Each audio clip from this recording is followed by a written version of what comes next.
नारायणाय नमः। ॐ माधवाय नमः।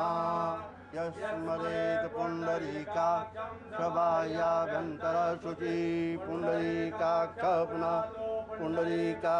पुनातु पुण्डरीकाक्षः सार्यक्षो अरिष्टाने मे स्वस्ति नो बृहस्पतिर्दधातु स्वस्तिस्तु विनाशाख्या पुण्यकल्याणविनायकं प्रियासन्ति ब्रुवन्तु नः।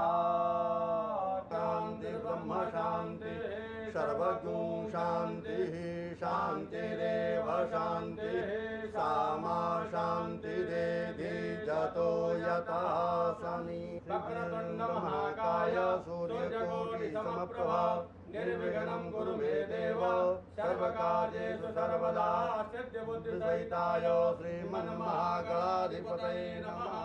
संकल्पः नमस्ते दुतमन्नवहुतो तैघवे नमः। बाहुभ्यामुदते नमः।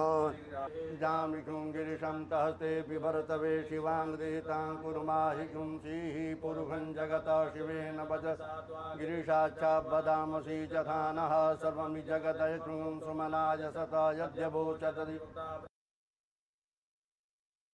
ॐ नारायणाय